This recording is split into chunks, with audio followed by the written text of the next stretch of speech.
नमस्कार दोस्तों, उम्मीद करते हैं आप लोग अच्छे होंगे। और जैसा कि आप लोग जानते होंगे कि हम हर Sunday to Sunday question answer की सीरीज लाते हैं। फिलहाल आज का जो क्वेश्चन आंसर सीरीज है, क्वेश्चन आंसर सीरीज स्टार्ट करने से पहले थोड़ी सी सूचना हमारे तरफ से। जैसा कि आप सभी लोग जानते होंगे कि हम मल्टीपल टाइम बोलते हैं कि यदि आप भी चाहते हैं कि हम आपके कमेंट को अपने वीडियो में दिखाएं तो प्लीज़ आप अपने नेम और एड्रेस के साथ कमेंट करिए। हम आपके कमेंट को अपने वीडियो में दिखाने का कार्य करेंगे। बाकी आज जितने भी कमेंट हैं जिनका प्रॉपर नेम और एड्रेस है, केवल उन्हीं कमेंट को हमने पिक किया है। बाकी कमेंट का सिलसिला चालू करने से पहले एक बार मुन्नू जी का परिचय जान लेते हैं, उसके बाद सारा कुछ चालू करते हैं। नमस्कार दोस्तों, मेरा नाम मुन्नू जी है। मेरे फर्म का नाम नेशनल इलेक्ट्रॉनिक। मेरा एड्रेस मिल्की मोहल्ला opposite HP gas agency, Yadav Katra, Sikandarpur Ballia. मेरा मोबाइल और व्हाट्सअप नंबर 7007893288 है। तो आज का हमारा पहला कमेंट है दिलशाद मुश्तबा जी की तरफ से। लिखते हैं, सर जी प्रणाम, मेरा नाम दिलशाद मुश्तबा है, मैं ज़िला फतेहपुर से हूँ। सर मुझे बताएं कि यूटीएल गामा प्लस 1650 लूँ या एप्रोट्रॉन 1800, इसमें जो एक बेहतर हो कृपया सुझाव दीजिए। और एक बात, एप्रोट्रॉन लिथियम सपोर्ट करता है या नहीं, प्लीज़ रिप्लाई। तो ऐसा है मुन्नू जी की जो 1650 इन्वर्टर है, जो एप्रोट्रॉन 1800 है। पहले एप्रोट्रॉन 1800 में लिथियम सपोर्ट नहीं था तो डायरेक्ट हम मना करते थे कि नहीं भाई आप 1650 ले लीजिए। लेकिन जब लिथियम सपोर्ट आ गया है तो हम तो बताएंगे ही, आप बताइए सर इनके लिए क्या बेहतर रहेगा। जैसा कि अशोक जी इन्होंने जो क्वेश्चन किया है जी कि दोनों में बेहतर कौन है, तो दोनों ही कंपनी बेहतर है अपनी अपनी जगह पे। बस फ़र्क क्या है कि जो 1800 ट्रॉन है उसमें सोलर चार्ज कंट्रोलर 100 एम्पियर का है, और जो आपका यूटीएल का 1650 गामा है उसमें 70 एम्पियर कार्ड है। तो दोनों में अंतर ये है कि अगर आप ज़्यादा लोड चलाना चाहते हैं तो आप एप्रोट्रॉन 1800 ले लीजिए। अगर थोड़ा सा कम लोड चलाना चाहते हैं तो आप 1650 गामा ले लीजिए।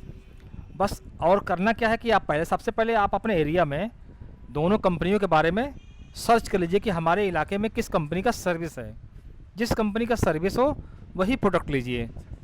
और बाकी रही बात हमारी, तो हम तो यही कहेंगे भाई कि दोनों कंपनी अपने जगह पे बेस्ट है, बाकी आपको जो बेस्ट लगे। एक बात मैं भूल गया। जी बात आ गई कि दोनों में बेहतर कौन है। जी देखिए, बेहतर तो एप्रोट्रॉन ज़्यादा लोग इस्तेमाल कर रहे हैं और हमारा कमेंट भी ज़्यादा आता है। जी तो होता क्या है कि कहीं कहीं पर्टिकुलर एरिया में बेहतर चलता है जी।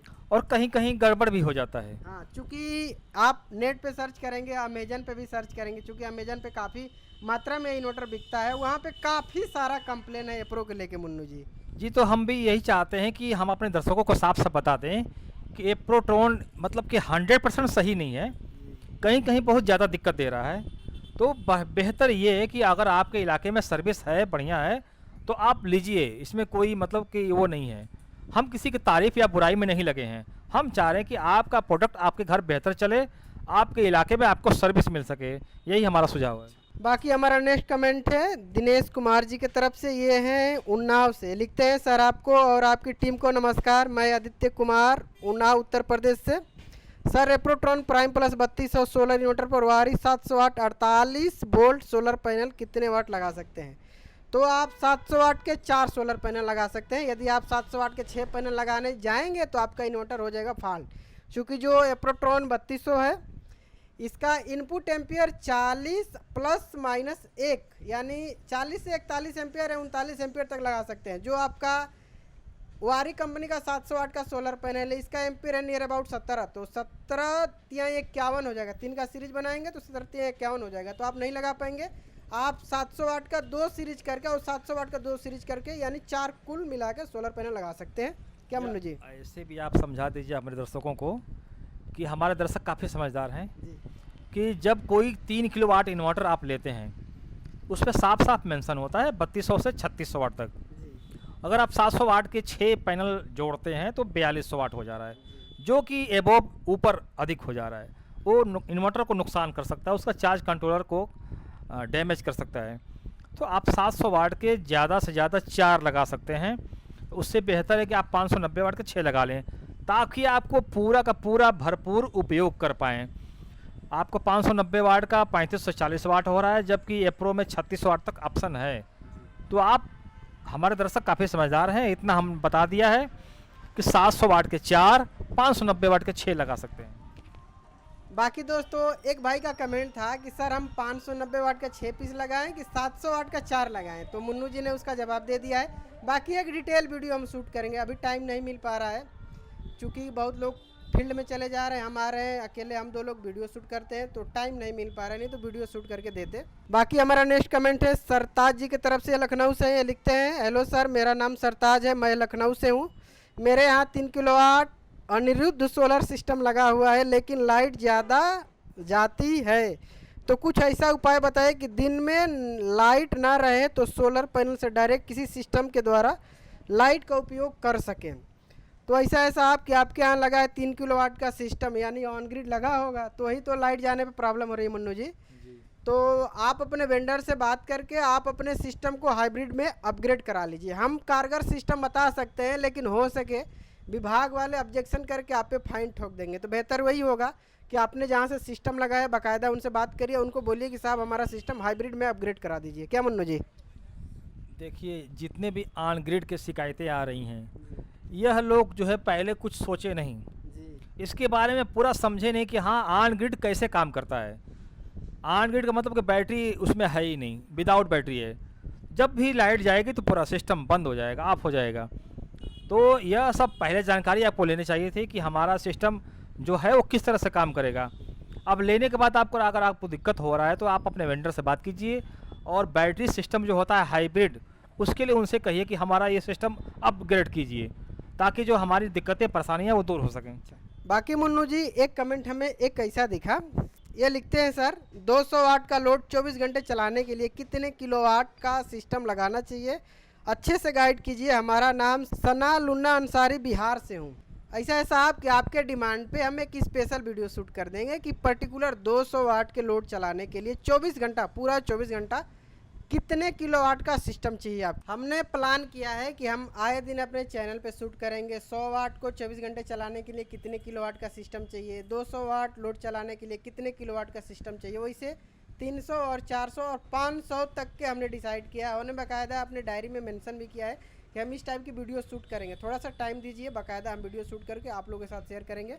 बाकी हमारा नेक्स्ट कमेंट है हरिकेश जी की तरफ से, ये है यूपी सुल्तानपुर से। ये लिखते हैं, सर मैं हरिकेश यूपी सुल्तानपुर से हूँ। मेरे पास अभी लुमिनस 200 सोलर बैटरी है, अभी यूटीएल 1650 इन्वर्टर लगाया है। इसमें पैनल कितने वाट डाले जो आगे 3 या 5 किलोवाट काम आ जाए, कितने पैनल हमारा काम हो जाएगा। तो यदि आप 1650 पे 700 वाट के सोलर पैनल लगाते हैं तो 2 पीस लगा पाएंगे, 590 वाट के भी लगाते हैं तो 3 लगा लेंगे, बट आपको मैक्सिमम आउटपुट नहीं मिल पाएगा। तो यदि 5 किलोवाट या 3 किलोवाट आपको भविष्य में लगाना है तो हमारे हिसाब से तो 590 ही बेहतर रहेगा। 700 वाट भी बेहतर रहेगा, बट 590 वाट भी ख़राब नहीं होते। क्या मन्नू जी?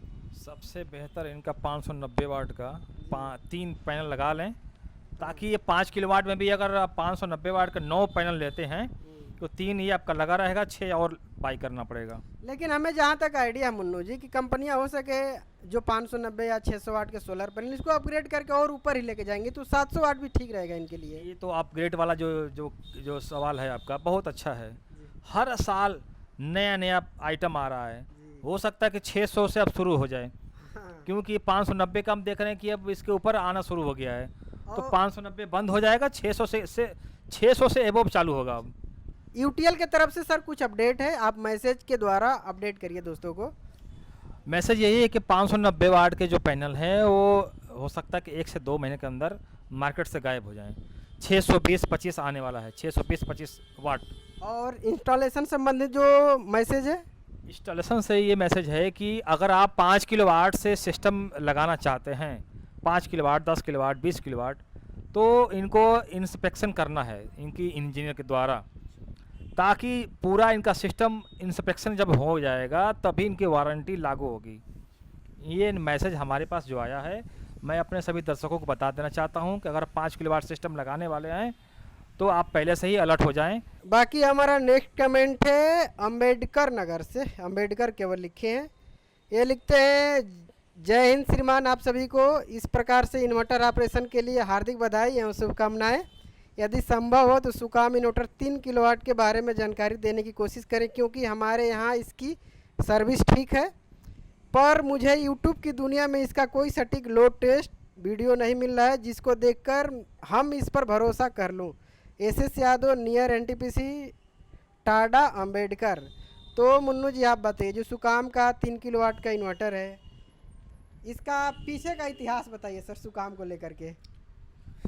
अशोक जी, आपने इतिहास का नाम लिया तो मुझे अपना नुकसान याद आ गया जी कि यह कंपनी हमारे पीछे कम से कम 7-8 साल पहले काफ़ी ज़्यादा नुकसान की है। हम लोग बहुत सुकैम को बहुत पसंद करते थे क्योंकि भारत में ब्रांड इन्वर्टर पहला यही सुकाम कंपनी है जो इन्वर्टर का जन्मदाता इसको माना जाता है, जो कि ब्रांड कंपनी में ये पहला इन्वर्टर आया था मार्केट में। और यह इन्वर्टर काफ़ी एक अपने आप में एक सुपर पावर था। ये इन्वर्टर का जो फील्ड है उसमें ये सुपर पावर था, इसके मुकाबले इसके आगे पीछे कोई था ही नहीं। ये अपने आप में एक राजा कंपनी थी। मगर इन्होंने क्या किया, बीच में इनके साथ ऐसा स्कैम हुआ कि कंपनी के फैक्ट्री पर ताला लग गया और हमारे जो डीलर हैं, हम जैसे लोग डीलर हैं, हमारे पास इनकी कम से कम 20-25 बैटरियां कंप्लेन में आ करके वो मतलब कि जब कंपनी पे ताला लग गया तो हमें सर्विस नहीं मिला, इन्वर्टर भी हमारा नुकसान हुआ, बैटरी भी नुकसान हुआ। हम लोगों ने अपने पॉकेट से इस चीज़ को मेंटेन किया है। तो इसका इतिहास जो है बहुत ही ख़तरनाक रहा है। तो इसके बारे में हम कुछ बात नहीं कर पाएंगे आगे। इसका इस कंपनी का काम करना है कि नहीं करना है, तो इस बारे में अभी हम कुछ सोचे नहीं हैं। तो बस यही की कहानी है, अब इसके आगे कुछ बोलना नहीं हम चाह रहे हैं। हाँ, बाकी आपको सुकाम आपके एरिया में बेहतर सर्विस दे रहा है तो बिल्कुल ले सकते हैं क्या मुन्नू जी? आप ले सकते हैं, आप स्वतंत्र हैं, हम इसके बारे में कुछ नहीं बोल सकते। बाकी मुन्नू जी, हमने 700 वाट के जो आरी के सोलर पैनल आते हैं उसका हमने टेस्ट किया था, जो 2 सोलर पैनल पे 80 एम्पियर निकाल के दिखाए थे। एक भाई का कमेंट है, इन्होंने एड्रेस भी मेंशन नहीं किया बट हम पिक कर लिए। ये लिखते हैं, भाई आपने गलत कैलकुलेशन किया है, 1 एम्पियर 18 वाट होता है, 80 एम्पियर बराबर 1440 वाट जनरेट हो रहा है। तो हम तो कम पढ़े लिखे हैं मुन्नू जी, आप बताइए कि किस पैरामीटर से 1 एम्पियर बराबर 18 वाट हो सकता है सर? अब अशोक जी, ये तो हमारे पास कोई आंकड़ा नहीं है इसका, बट हम लोग जो स्टैंडर्ड मानक होता है 12 वोल्ट जो डीसी करंट होता है, तो 1 एम्पियर इंटू 12 वोल्ट यानी कि 12 वाट हुआ। अब किस हिसाब से 18 वाट हो रहा है ये वो बताएंगे अपने पूरे वीडियो, जहाँ भी इनके पास है वीडियो कोई प्रूफ है तो ये दिखाएं, बताएं कि 1 एम्पियर के हिसाब से इनका 18 वाट कैसे हो रहा है। जी हाँ, बाकायदा आपने कहीं वीडियो भी देखा होगा तो आप वीडियो का लिंक दीजिए, हम भी देखेंगे, हम भी सीखेंगे क्या मुन्नू जी? बाकी हमारा नेक्स्ट कमेंट है बिहार समस्तीपुर से। ये लिखते हैं, मेरे पास अमेज AMS 2375 जो कि 2020 का 24 वोल्ट PWM इन्वर्टर है, जिसमें 590 वाट का टॉपकन 2 पैनल समांतर में जुड़ा है। सोलर से अधिक एनर्जी लेने के लिए स्मार्टरेन prime plus 12 volt 24 volt 50 ampere वाले AC मूल लगाने से लाभ होगा क्या? यूटीएल MPPT 40 एम्पियर लगाया जा सकता है? बिहार समस्तीपुर से। तो हमारा तो मानना है साहब कि जब 2000 VA का इन्वर्टर है तो आप PWM या कंट्रोलर के चक्कर में क्यों पड़े हैं? आप अपना पूरा सिस्टम अपग्रेड करिए, आप जो इन्वर्टर है इसको आफ्टर मार्केट सेल करिए, बाकी न्यू इन्वर्टर लगा लीजिए। बाकी आपके तरफ से कुछ बेहतर राय हो तो सर के लिए बताइए। बिल्कुल आपका सुझाव सही है।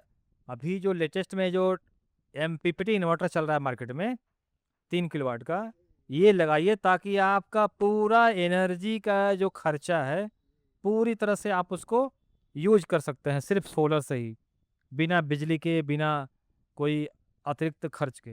एक वीडियो हम शूट करेंगे, उसमें पर्टिकुलर बताएंगे कि MPPT चार्ज कंट्रोलर लगाने के क्या अपने फायदे हैं, क्या नुकसान है, और MPPT इन्वर्टर लगाने के अपने क्या फायदे हैं। बाकी हमारा नेक्स्ट कमेंट है झारखंड जमशेदपुर से। ये लिखते हैं, आई मुन्ना सिंह, झारखंड जमशेदपुर, छोटो गोविंदपुर से हूँ। गामा प्लस 3400 पैनल 590 वाट का 6 पैनल लगाया है 18/12/2025 को।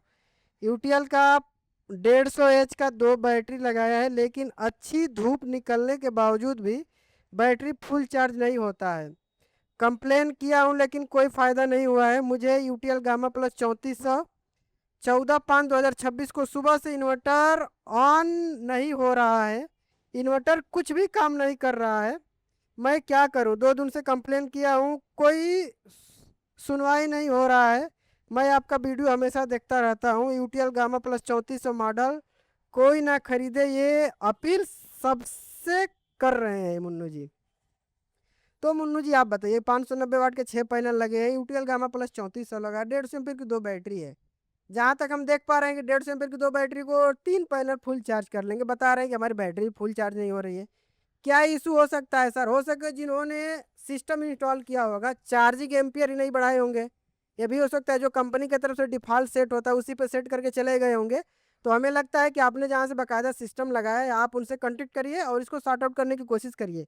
बाकी यदि आपको और किसी प्रकार की कोई हेल्प चाहिए कि नहीं आप हमसे हेल्प चाहते हो, तो मुन्नू जी के नंबर पे आप कॉन्टेक्ट कर सकते हैं। इनको जो होगा अपनी तरफ से करने की कोशिश करेंगे। देखिए अशोक जी, सबसे पहले तो इनकी जो परेशानी है और इनकी जो परेशानी है तो ये सबसे पहले अपने डीलर के पास जाते, उनसे कहते कि नहीं हमारा सही कराओ। अगर उनसे सही नहीं हो तो सबसे पहले अगर हमसे कांटेक्ट करना चाहते हैं तो आप हमारे व्हाट्सएप पे सुबह 10 बजे कम से कम 1 मिनट का वीडियो बनाइए जो डिस्प्ले में शो कर रहा है। तो हमको देख कर के ये समझ में आ सकता है कि सिस्टम में कुछ कमी है या इंस्टॉलेशन में कुछ कमी है। आप हमको 1 मिनट का वीडियो बना कर के भेजिए हमारे व्हाट्सएप पे। हमने शुरू में ही बता दिया था नंबर, उस पे भेज सकते हैं आप। तो हम भी कुछ बता सकते हैं कि आपके सिस्टम में क्या कमी है या नहीं है। चलिए, इससे ज़्यादा हेल्प हम नहीं कर पाएंगे, कर भी क्या सकते हैं, क्या मुन्नू जी?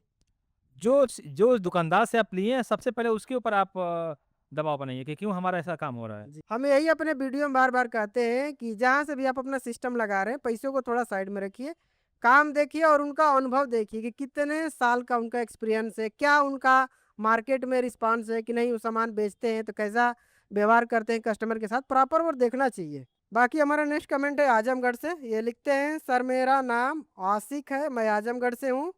सर रेप्रो प्राइम प्लस 3200 लेना है, 150 एच की 2 बैटरी लेना है, सोलर पैनल अभी नहीं लगाना है, 6 मंथ बाद में लगाऊंगा, बगैर पैनल इस पे कितना लोड चला सकते हैं, फुल चार्ज 2 बैटरी कितने टाइम में होगी? सर रिप्लाई संडे को जरूर से देना, आपकी हर वीडियो देखता हूँ। तो मुन्नू जी हमने पीछे वीडियो बनाई है कि यदि आपके पास C20 बैटरी है तो उसका 7.5% से लेके 10% तक जो उसका एम्पियर है उस हिसाब से अपना चार्जिंग एम्पियर सेट करते हैं। यदि आपके पास C10 बैटरी है तो बाकायदा आप 10% से लेके और 20% तक भी चार्जिंग सेट कर सकते हैं। तो उस हिसाब से आप अपना देख लीजिए। बाकी रही बात 150 एम्पियर की, तो हम तो आपको सुझाव नहीं देंगे कि आप 150 एम्पियर की 2 बैटरी लगाइए। आपको वही लगानी है तो 1000-2000 और बढ़ाइए और 200 एम्पियर की 2 बैटरी लगाइए, नहीं तो लिथियम का ज़माना है साहब, लिथियम लगाइए। क्या मुन्नू जी आप बताइए कुछ? बिल्कुल, अशोक जी आपने जो भी सुझाव दिया है, यह बिल्कुल ही कारगर सुझाव है कि 150 एम्पीयर में आपका बैकअप कम आएगा। तो आप थोड़ा-सा अमाउंट और बढ़ा कर के और 200 एम्पीयर पे शिफ्ट हो जाइए या फिर लिथियम जो बैटरी चल रही है अभी शुरुआत जो हुआ है बढ़िया से, वो लिथियम पे शिफ्ट हो जाइए। ताकि आपका जो है ऊर्जा बचे और आपका जो वाटर जो टॉप अप लेवल होता है, जो मेंटेनेंस होता है वो बचे, कम समय में चार्ज हो जाए। नए नए सिस्टम अपग्रेड कीजिए। बाकी हमारा नेक्स्ट कमेंट है यशवीर सिंह जी की तरफ से, ये लिखते हैं, सर मेरा नाम यशवीर सिंह है, मैं अयोध्या से हूँ, मेरे को सोलर इन्वर्टर एंड बैटरी लेना है, किस कंपनी का लूँ? घर का लोड 600 वाट का है। तो इन्होंने मुन्नू जी बाकायदा लोड तो बताया कि साहब 600 वाट का है, बट ये नहीं बताए हैं कि दिन में 600 वाट का है या रात का 600 वाट है या पूरे 24 घंटे का 600 वाट है। तो इसमें हम ज़्यादा आपकी हेल्प नहीं कर पाएंगे। मुन्नू जी आप कुछ हेल्प कर पाएंगे इनकी, तो आप थोड़ा बताइए इनके लिए। हम भी कंफ्यूज हैं आपकी तरह कि कैसे इनको बताया जाए, इनको कितना घंटे का बैकअप चाहिए, दिन में चाहिए, रात में चाहिए? जिस हिसाब से इनको बैकअप चाहिए, टाइमिंग बताएँगे तो हम लोग कुछ बता सकते हैं। बाकी दोस्तों आज का हमारा ये लास्ट कमेंट है। इन्होंने कमेंट किया है कि सीएससी सेंटर के लिए कोई बेस्ट सिस्टम बताइए। तो थोड़ी सी मैं जानकारी आपको अपनी तरफ से देता हूँ। हमारे पास पिछले दिनों 10 से 15 दिन पहले हमने उनका शॉर्ट वीडियो बनाया है, आप जाइए देखिए। उनका पहले से 3 किलोवाट का सिस्टम लगा था, 2 पैनल पे सिस्टम वो लगाए थे। उनके पास लेड एसिड बैटरी थी। उनका 300 से 400 वाट का लोड था डे टाइम का, जिसे बता रहे थे कि हमारे पास प्रिंटर है, लैपटॉप है और एक आध दो इक्विपमेंट है, सीसीटीवी कैमरे हैं, चलाने हैं, तो कौन सा सिस्टम लगाएं? तो उनका विचार था मुन्नू जी कि हम लेड एसिड बैटरी लगाएं, बट उनका सिस्टम ये भी था कि जो जिस मकान मालिक के नीचे अपना जिस मकान में अपना सीएससी सेंटर चलाते थे वो मकान मालिक उनको बोले थे कि भैया 2 पैनल से आप अधिक ना लगाइए, तो उनको ये आइडिया हो गया था कि हम लेड एसिड लगाएँगे तो 2 पैनल से हमारा चार्ज नहीं हो पाएगा। तो बाकायदा उनके पास जो पुराना एप्रोट्रॉन 3200 था, अपना इन्वर्टर यहाँ पे दे के गए और हम लोग से नया यूटीएल गामा 3400 लिए और लिथियम की बैटरी ले लिए वो।